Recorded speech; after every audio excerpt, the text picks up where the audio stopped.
జై శ్రీరామ్. శ్రీమాత్రే నమః. శ్రీ గురుభ్యో నమః. 2025 సంవత్సరం మే నెల 15వ తారీఖు నుంచి దేవగురువైన బృహస్పతి ఆయన సంచారాన్ని మారుస్తూ ఉన్నారు. ఇన్నాళ్ళు వృషభ రాశిలో సంచారం చేసిన బృహస్పతి ఇక్కడి నుంచి మే 15వ తారీఖు నుంచి వృషభ రాశి నుంచి మిథున రాశిలోకి ఆయన బంగారు పాదాన్ని మోపుతూ ఉన్నారు. మిథున రాశిలోకి ఆయన ఆగమనము ద్వాదశ రాశుల వాళ్ళకి ఎలాంటి ఫలితాలని ప్రసాదిస్తుంది, ద్వాదశ లగ్నాల వాళ్ళకి ఎలాంటి ఫలితాన్ని ప్రసాదిస్తుంది అన్న విషయాన్ని మనం తెలుసుకుందాము. నవగ్రహాల్లో దేవగురువైన బృహస్పతి మరియు శనీశ్వరుడు వీళ్ళిద్దరి సంచారము కూడా రాశులు మారేప్పుడు ప్రత్యేకతలు ఉంటాయి. ఉదాహరణకి శనీశ్వరుడికి ఏలినాడు శని ఉంటుంది, అర్ధాష్టమ శని ఉంటుంది, అష్టమ శని ఉంటుంది. కొన్ని రాశుల వాళ్ళకి ఏలినాడు శని, కొన్ని రాశుల వాళ్ళకి అర్ధాష్టమ శని, కొన్ని రాశుల వాళ్ళకి ఏలినాడు శని ఇలా ఉంటుంది, అష్టమ శని ఇలా ఉంటుంది. అలానే దేవగురువైన బృహస్పతి ప్రతిసారి రాశి మారేటప్పుడు పుష్కరాలు వస్తాయి, నదులకి పుష్కరాలు వస్తాయి. పుష్కరుడు నదికి ప్రవేశిస్తాడు. ఇప్పుడు మే 15వ తారీఖు నుంచి ఒక 12 రోజుల పాటు సరస్వతి నదికి పుష్కరాలు వస్తాయి.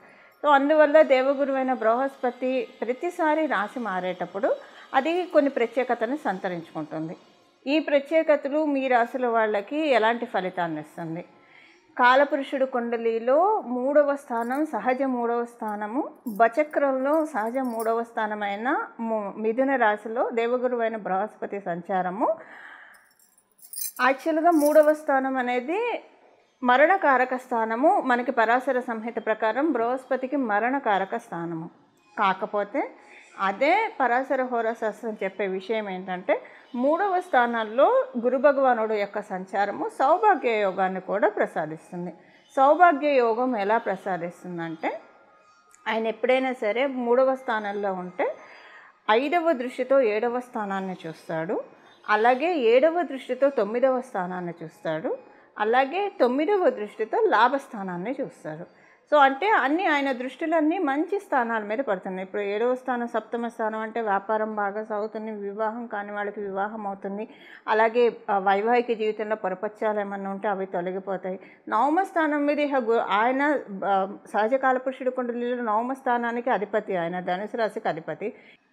9వ స్థానం మీద ఆయన దృష్టి పెట్టినా కూడా అది చాలా విశేషాంశం. అంటే ఇంకా అదొక లక్ష్మీ యోగం అని మనం చెప్పచ్చు. శ్రీలక్ష్మి యోగాన్ని మనకి కలిగిస్తుంది. అంటే మనకున్న పూర్వపుణ్యం అంతా కూడా వస్తుంది. ఈ జన్మలో మనము ఇంకా ఏం కర్మను మంచి మంచి థాట్స్ ఇస్తారు, ఈ పని చెయ్యి, మీకు ఇన్ని వరాలు వస్తాయి, ఇన్ని బ్లెస్సింగ్స్ వస్తాయని మనకి మైండ్లో మస్తిష్కంలో ఆయన కూర్చొని చెప్తూ ఉంటారు. అలాగే ఆయన లాభస్థానం అంటే ఇక చెప్పక్కర్లేదు, ఫైనాన్షియల్గా బాగా ఉంటుందన్నమాట. అందరితోటి బాగుంటుంది, ఫైనాన్షియల్గా టర్మ్స్ బాగుంటాయి. ఇది మిథున రాశిలో ఉంటూ సహజ కాలపురుషుడు కుండలిలో 3వ స్థానంలో. మళ్ళీ ప్రతి రాశి వాళ్ళకి ఇది మారుతుంది, కానీ సహజ కాలపురుషుడు కుండలిలో 3వ స్థానం అవ్వడం వల్ల ఈ మరణకారక స్థానానికి సింపుల్ కాన్సలేషను ఆయన సౌభాగ్య యోగాన్ని కూడా ప్రసాదిస్తున్నాడు. 2 ఉన్నాయి. సో ద్వాదశ రాశుల వాళ్ళకి, ద్వాదశ లగ్నాల వాళ్ళకి జూపిటర్ యొక్క గురు భగవానుడి యొక్క మిథున రాశి సంచారము ఎలాంటి ఫలితాన్ని ఇవ్వబోతోంది, దీనికి సంబంధించిన పరిహారాలు ఏం చేసుకోవాలి, ఇంకా మనకి బాగోకపోతే దాన్ని తప్పించుకోవడానికి ఏం చేసుకోవాలి, బాగా ఉంటే వాటిని ఇంకా ద్విగుణీకృతం చేసుకోవడానికి ఏం చేయాలి, ఇవన్నీ కూడా ఇప్పుడు మనం పరిశీలిద్దాం. మిథున రాశిలో పుట్టిన వాళ్ళకి మీ రాశిలోనే గురు భగవానుడి యొక్క సంచారం చేస్తూ ఉన్నారు. మీ లగ్నంలోనే గురు భగవానుడి యొక్క సంచారం జరుగుతూ ఉంది. సో బృహస్పతి ఆగమనం మీ రాశిలోకి ఆయన బంగారు పాదాన్ని, అంటే ఇప్పుడు కరెక్ట్గా చెప్పాలంటే మీ మైండ్లో ఆయన ఉన్నారనమాట. మీ మైండ్లో ఆయన ఉండి మిమ్మల్ని డ్రైవ్ చేస్తూ ఉన్నారు. సో బ్యూటిఫుల్ థాట్స్ మీకు వస్తాయి. మిథున రాశి మిథున లగ్నంలో పుట్టిన వాళ్ళకి చాలా బ్యూటిఫుల్ థాట్ ప్రాసెస్ ఉంటుంది. ఎంత బ్యూటిఫుల్గా ఉంటుందంటే మీకు ఏం చేస్తే మీ జీవితము చాలా బాగా వెళ్తుందో, ఏం చేస్తే మీ జీవితంలో ఉన్న ఇబ్బందుల నుంచి మీరు గట్టెక్కవచ్చు, ఇవన్నీ కూడా ఇప్పుడు గురు భగవానుడు మిమ్మల్ని గైడ్ చేసి తీసుకెళ్తూ ఉన్నారు. మీరు చేయాల్సిందంతా ఏంటంటే మీ అంతర్వాణిని వినడం చాలా ఇంపార్టెంట్. ప్రతి ఒక్కళ్ళకి అంతరాత్మ ఉంటుంది. అంటే మనం అంతరాత్మ ఉండబట్టే నేను మాట్లాడుతున్నాను, మీరు వింటున్నారు. ఏం చేస్తున్నా మనలో ఉన్న జీవాత్మ మాట్లాడిస్తూ ఉండబట్టి. సో ఈ జీవాత్మ మనకి చెప్తూ ఉంటుంది, మనమే వినడానికి రెడీగా ఉన్నాం. అంటే అసలు చెప్తున్న సంగతి కూడా మనం పట్టించుకునే క్రమంలో కూడా ఉన్నాం. ఎందుకున్నామంటే అంతా ఈ మాయలో పడిపోయి ఉంటాము, అంతా ఈ లౌకిక జీవనంలో పడిపోయి ఉంటాము. సో ప్రశాంతంగా కూర్చోండి, రోజు ఏదో ఒక టైం తీసుకోండి, ఒక అరగంట మీకు మీరు కూర్చోండి, మీ అంతర్గతంగా మీరు ప్రయాణం చేయడానికి ప్రయత్నించండి. ఇన్నర్ ట్రావెల్ చేయండి. చేస్తూ ఉంటే మీ అంతరాత్మ మీతో ఏం మాట్లాడుతుంది, అంతర్వాణి ఏం మాట్లాడుతుందో వినడానికి ప్రయత్నించండి. ఇప్పుడు మాట్లాడే అంతర్వాణి మీ వాణి కాదు, బృహస్పతి మాట్లాడుతున్నది. ఆయన ఏం చెప్తున్నాడో వినడానికి ప్రయత్నించండి. వినే అవకాశం ఉంటుంది డెఫినెట్గా. ఒకరోజు ఫస్ట్ రోజు ఉండకపోవచ్చు, సెకండ్ రోజు ఉండకపోవచ్చు, థర్డ్ రోజు ఉండకపోవచ్చు, మూడో రోజు ఉండకపోవచ్చు, బట్ ఫోర్త్ డే నుంచి డెఫినెట్గా ఉంటుంది. మీరు కానీ కామ్గా కూర్చోవాలి. ఫోన్ చూడకూడదు, ఎవరితో మాట్లాడకూడదు, టీవీ చూడకూడదు, పేపర్ చూడకూడదు. Take time for your self. మీకు మీరు టైం కేటాయించుకొని కూర్చోండి ప్రశాంతంగా. మెడిటేషన్ చేస్తూ కూర్చుంటారా, మంత్ర జపం చేస్తూ కూర్చుంటారా, లేదా అలా సైలెంట్గా కూర్చోండి. అలా అంతర్వాణి ఒకటి వినిపిస్తుంది. ఆ అంతర్వాణిలో చెప్తుంది మీరు ఏం పనులు చేయాలి, వేటిల వల్ల మీకు ఇబ్బంది వస్తుంది. ఇవన్నీ కూడా ఇప్పుడు దేవగురువైన బృహస్పతి సాల్వ్ చేయడానికి వస్తున్నాడు. ఈ 1 ఇయర్ స్లాట్ మిస్ అయిపోయిందంటే మళ్ళీ ఆయన మీ దగ్గరికి రావడానికి 12 సంవత్సరాలు పడుతుంది. గురు భగవానుడు ఎప్పుడైనా మన లగ్నంలో ఉంటే, అసలు జన్మజాతకంలో లగ్నంలో ఉన్న, గోచర రీత్యా లగ్నంలో వచ్చిన మిడాస్ టచ్ అని చెప్తాం. పట్టిందల్లా బంగారం చేస్తాడు గురు భగవానుడు. కాకపోతే దానికి కండిషను ఇక్కడ ఏమి అంటే ఆయన ఉచ్చస్థానం కాదు, ఆయన స్వక్షేత్రము కాదు. మిథున రాశి అసలే ముందే గురు భగవానుడికి అంత అనుకూలమైన స్థానం కూడా కాదు. అందువల్ల ఏమవుతుందంటే మీ మిథున రాశిలో ఉండడం వల్ల ఆయనకి మీరు కొంచెం ఆయన్ని మీ అంతర్వాణిని వినడానికి ప్రయత్నించండి, చాలా మంచి ఫలితాలు వస్తాయి. హ్యాపీనెస్ని అయితే ఆయన ఇప్పుడు మీకు ఇస్తున్నాడండి సంవత్సర కాలం పాటు. మళ్ళీ ఇంకొక ఇప్పుడు కనుక మిస్ అయితే మీరు మళ్ళీ 12 సంవత్సరాలు వెయిట్ చేయాలి ఇలాంటి దానికోసము. కానీ ఈ సంవత్సర కాలం పాటు సంతృప్తిని ఇస్తున్నాడు, సంతోషాన్ని ఇస్తున్నాడు. ఈ సంతృప్తి నాకు తెలుసు ఆయన వృషభ రాశిలో ఉండి ఆయన ఆచ్ఛాదన మిథున రాశిలో పడిపోయింది ఆల్రెడీ గత సంవత్సరం నుంచి. గత సంవత్సరంలో ఏదో ఒక టైంలో మీరు డెఫినెట్గా ఇంతకు ముందు మీద పోలిస్తే మేము సంతోషంగా ఉన్నాం, ఇప్పుడు సంతృప్తిగా ఉన్నాం అని అయితే అనుకునే క్షణం డెఫినెట్గా ఉంటుంది. మీ జన్మజాతకం బాగా ఉంటే, మీకు గురుబలం బాగా ఉంటే యాక్చువల్గా వృషభ రాశిలో అంటే ఈ గత సంవత్సర కాలం పాటు అనుకొని ఉండొచ్చు, లేదా కనీసం 1-2 మూమెంట్లు అయితే మీరు డెఫినెట్గా అమ్మయ్య సంతృప్తిగానే ఉన్నాము అని అయితే ఇంతకు ముందుతో కంపేర్ చేస్తే ఇప్పుడు ఫార్ బెటర్, మచ్ బెటర్ అని అయితే డెఫినెట్గా అనుకుంటారు మిథున రాశి మిథున లగ్నంలో పుట్టిన వాళ్ళు. ఒకవేళ అలా మీరు అనుకొని ఉంటే డెఫినెట్గా ఇప్పుడు మీకు మీదికి పాయింట్ మీరు ఇంకా అన్వయం చేసుకోవచ్చు. ఎంత హ్యాపీనెస్ ఉంటుందంటే కారణం తెలియదు, మీ హ్యాపీనెస్కి కారణం మీకు తెలియదు. మేబీ మీ చుట్టూ ఉన్న పరిస్థితులు చక్కబడడం వల్ల కావచ్చు, లేదా మీరు కమ్యూనికేషన్ విషయంలో మీకు చాలా హాయిగా మీకు చాలా బాగా ఉన్నందుకు ఏదో ఒక రకంగా సంతృప్తిని, ఆనందాన్ని గురు భగవానుడు మీకు ప్రసాదిస్తూ ఉన్నాడు. గురు భగవానుడు ఇచ్చే సంతృప్తి, ఆనందం అనేది మనం వెలకట్టలేము. అంటే మనం నిజంగా ఎవరికైతే గురుబలం ఉంటుందో వాళ్ళకు వచ్చే సంతృప్తి కావచ్చు, వాళ్ళకు వచ్చే ఆనందం కావచ్చు, ఇంకెవరికంటే ఒక రకంగా చెప్పాలంటే దాన్ని మనం ఆత్మానందంగా కూడా పరిగణించవచ్చు. అసలైన సంతోషం ఏంటంటే ఆత్మానందం. సో ఇప్పుడు ఆత్మానందం మీరు ఎక్స్పీరియన్స్ చేయలేకపోయినా సంతోషాన్ని, సంతృప్తిని గురు భగవానుడు ప్రసాదిస్తూ ఉన్నాడు. పంచమ స్థానం మీద ఆయన పంచమ దృష్టితో చూస్తూ ఉన్నాడు మీ పంచమ స్థానాన్ని. మీ సంతానము అంటే జ్యేష్ఠ సంతానం పట్ల మీకు కొంత బాగుంటుంది. అంటే మీ జ్యేష్ఠ సంతానం అనే కాదు, సంతానం పట్ల కొన్ని అనుకూలతలు మీరు చూస్తారు. మీకు మీ సంతానానికి ఎఫెక్షన్ పెరుగుతుంది, వాళ్ళు మీతోటి టైం స్పెండ్ చేస్తారు. ఇది మీకు కొంత ఒక వయసు వచ్చిన పిల్లలు ఉంటే, మరీ చిన్న పిల్లలు అనుకోండి, వాళ్ళ ఆరోగ్యంలో ఏమైనా ఇబ్బందులు ఉంటే ఆరోగ్య ఇబ్బందులు తొలగిపోతాయి. అలాగే వాళ్ళు ఏదైనా సరిగ్గా చదువుకోవట్లేదు, ఉదాహరణకి 10th క్లాస్ లోపల అని మనం అనుకున్నాం, సరిగ్గా చదువుకోవట్లేదు, వీళ్ళు ఏం చదువుకుంటారు అన్న దిగులు బాగా ఉంటుంది. ఇప్పుడు ఈ దిగుల నుంచి మిమ్మల్ని బయటపడేస్తున్నాడు గురు భగవానుడు, మీకు హ్యాపీనెస్ని ఇలా కలిగిస్తున్నాడు. ఉదాహరణకి కొంత 10th అయిపోయింది, ఇంటర్ అయిపోయింది, కొంత పెద్ద పిల్లలే అనుకోండి. అప్పుడు ఏంటంటే మీకు సంతానం మీతోటి బాగా అనుకూలంగా ఉంటుందంటే మోర్ దెన్ మీకు సంతానం కంటే ఒక ఫ్రెండ్ లాగా మీకు అనిపిస్తుంది. అలాంటిది ఉంది. మీరు మీ సంతానానికి సంబంధించిన వివాహ ప్రయత్నాలు ఏదైనా చేస్తూ ఉంటే ఈ వివాహ ప్రయత్నాలు సెటిల్ అవుతాయి. సంతానానికి సంబంధించిన చిక్కులు అంటే మీ సంతానము ఏదైనా అంటే ఏమంటారు, ఏదైనా ఇప్పుడు ఏవో ఒకటి తప్పులు దొర్లుతూ ఉంటాయి కదా, అలా ఏమన్నా అరే వీళ్ళు సరైన మార్గంలో లేరు, వీళ్ళు సరిగ్గా అన్ని మిస్టేక్స్ చేస్తున్నారు, సరిగ్గా చదువుకోవట్లేదు, వేళకు పడుకోవట్లేదు, వేళకు తినట్లేదు, ఇలా కంప్లైంట్స్ ఉంటే అలాంటి కంప్లైంట్స్ అన్నీ కూడా ఇప్పుడు మటమయం చేస్తూ ఉన్నారు. మీరు సంతానం కోసం ఎదురు చూస్తూ ఉంటే ఇది చాలా మంచి సమయం, సంతాన సాఫల్యత కలుగుతుంది. అలాగే మీకు అసలు మీ కోరికలు కూడా నెరవేరే శుభ సమయం గురు భగవానుడి యొక్క శుభదృష్టి వీక్షణం వల్ల మీ పంచమ స్థానం మీద. అలాగే ఎక్కువగా మీరు అమ్మవారితో కనెక్ట్ అవుతారు.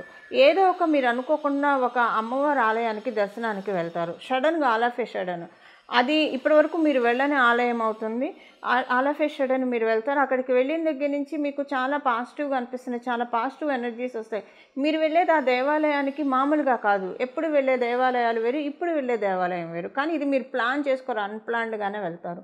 అక్కడికి వెళ్ళిన దగ్గర నుంచి అక్కడ అమ్మవారు ఆరా మీరు తీసుకుంటారు. అమ్మవారి యొక్క శక్తిని మీరు తీసుకొని మూట కట్టుకొని ఇంటికి వచ్చారా అన్నట్లు మీకు చాలా మంచి టర్నింగ్స్ అనేవి లైఫ్లో ఉంటాయి. కాంపిటేటివ్ ఎగ్జామ్స్ రాసే వాళ్ళకి కాంపిటేటివ్ సక్సెస్ చాలా చక్కగా ఉంది. అలాగే మీరు వివాహ ప్రయత్నాలు చేస్తూ ఉంటే వివాహ ప్రయత్నాలు అన్నీ కూడా చక్కగా సఫలీకృతం అవుతాయి. వ్యాపారస్తులకి చాలా చక్కటి శుభ సమయము.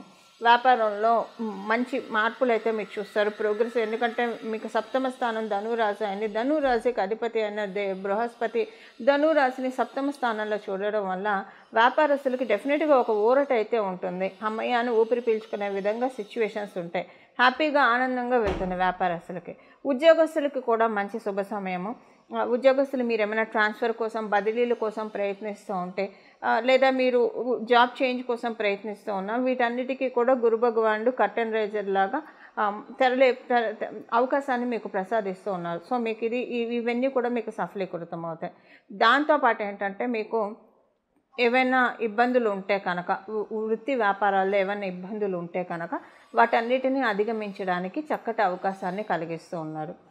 అలాగే ఇంకొకటి ఏంటంటే కొన్ని అదృష్టకరమైన సంఘటనలు మీరు చూస్తారు. అదృష్టకరమైన సంఘటనలు అంటే మీకు ఏ విషయాల్లో ఉంటుందంటే మ్యాక్సిమం మీకు తండ్రి గారు ఉంటే మీ తండ్రి గారితో మీకు ఏమైనా మనస్పర్ధలు ఉంటే అవి తొలగిపోతాయి.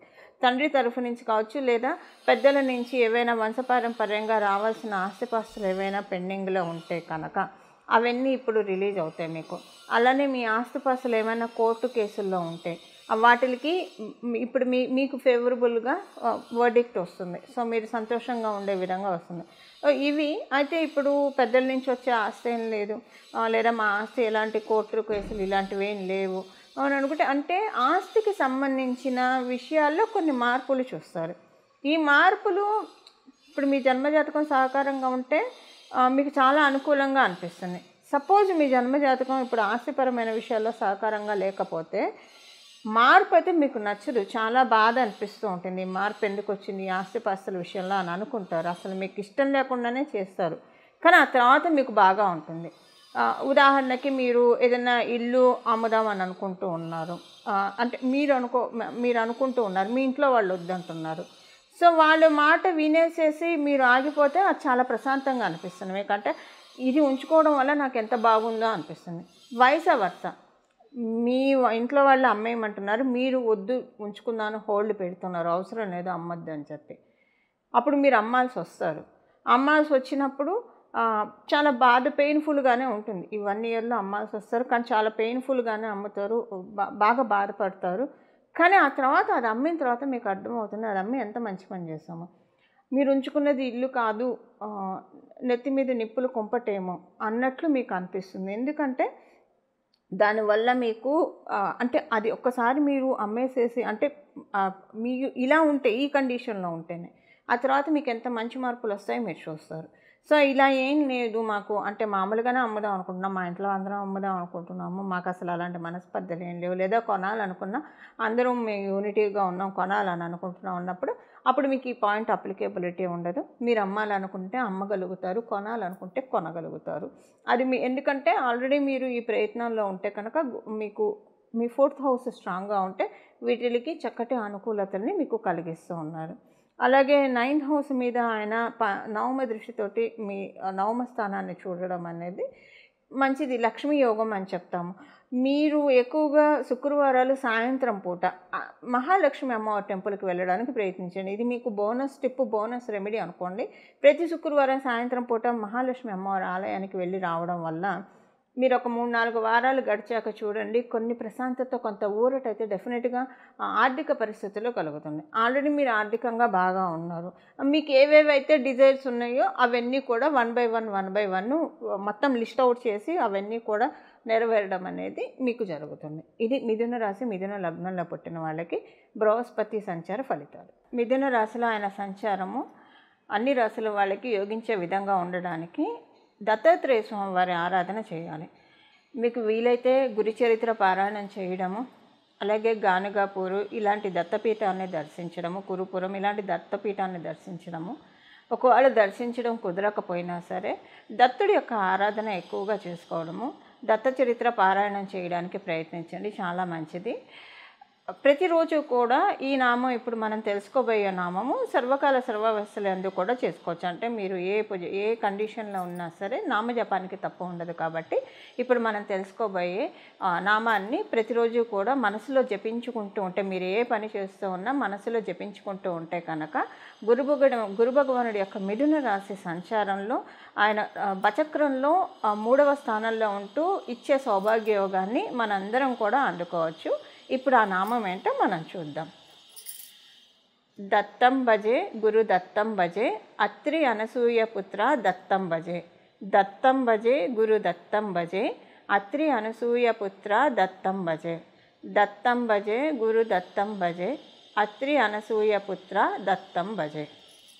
ఈ నామాన్ని జపించుకుంటూ ఉంటే కనుక చాలా అంటే చాలా చక్కటి ఫలితాన్ని గురు భగవానుడు మనకి ప్రసాదిస్తాడు. ఇలా మనమందరం కూడా గురు భగవానుడి యొక్క కృపకి పాత్రలవుతూ, గురు భగవానుడు జ్ఞానాన్ని కలిగిస్తాడు. జ్ఞానం వల్ల ఏంటంటే అజ్ఞానం అనే చీకట్లు తొలగిపోతాయి. ఎప్పుడైతే అజ్ఞానం అనే చీకట్లు వీడిపోతాయో మన జీవితంలో సుఖ సంతోషాలు సమృద్ధిగా ఉంటాయి. వాటికి ఎప్పుడూ కొదవ ఉండదు.